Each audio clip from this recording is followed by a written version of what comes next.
تو میرے رب نے دین کا مزاج سخاوت بنایا ہے.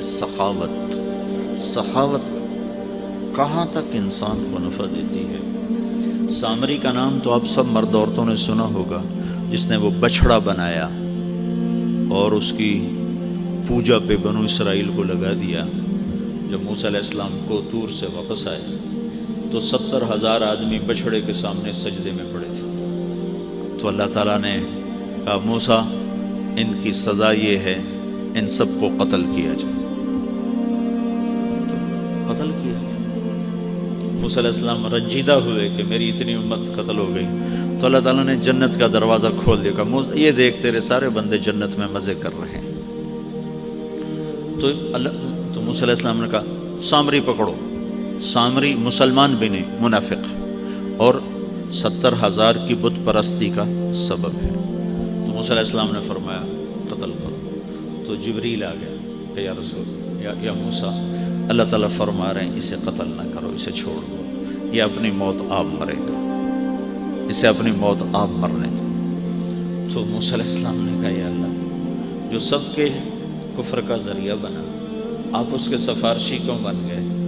تو اللہ تعالیٰ نے کہا موسیٰ یہ سخی ہے، اور سخی کو قتل ہوتے میرا جی نہیں چاہتا، میں اسے قتل ہوتے دیکھ نہیں سکتا، اپنی موت آپ مر جائے گا، آگے آ کے میں نمٹ لوں گا، آگے تو میدان جزا سزا ہے.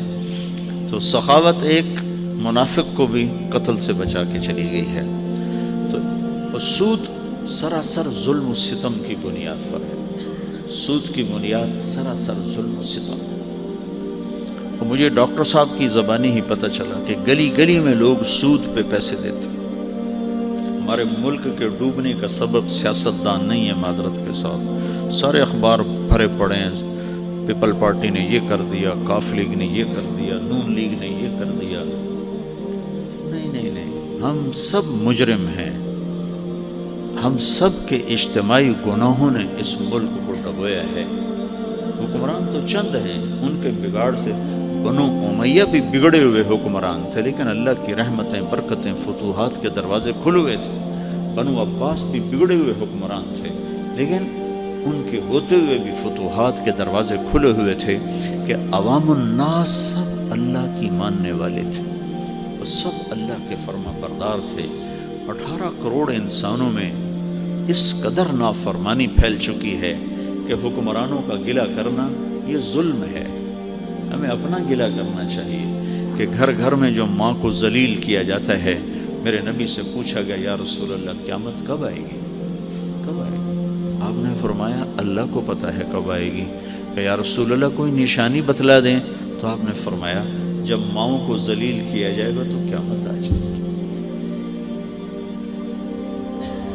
تو ماؤں کو ذلیل کرنے کون سا گھر ہے جہاں مائیں سکھ کا سانس لے رہی ہیں؟ ان کے آنسو جو گرتے ہیں تو اسی دھرتی پر گرتے ہیں. کائنات میں ہلچل کیسے نہیں مچے گی؟ تو ہمارے اجتماعی، میں تو حیران ہو گیا کہ گلی گلی میں لوگ سود پہ پیسے دیتے. تو جب پورا معاشرہ اللہ سے اعلان جنگ کر چکا ہو تو پیپل پارٹی کو گالی دینا یا کاف نون لیگ کو گالی دینا کون سی عقل مندی کی بات؟ جب اللہ کہہ رہا ہے فَاذَنُوا بِحَرْبٍ مِّنَ اللَّهِ وَرَسُولِهِ، یا سود چھوڑ دو یا پھر میرے اور میرے رسول کے ساتھ لڑنے کے لیے تیار ہو جاؤ. بس آپ نے آخری حج میں سود حرام قرار دیا، یعنی اس پر تنفیذ ہوئی. سود کی حرمت تو پہلے آ چکی تھی، سود ختم. اور سب سے پہلے میرے چچا عباس کا سود ختم. عباس پورا ایک بینک تھے. تو انہوں نے فرمایا میرے نبی نے میرا سود ختم کیا، میں اس کی تو فعل اصل بھی ختم کرتا. ٹھیک، اصل ختم کیا.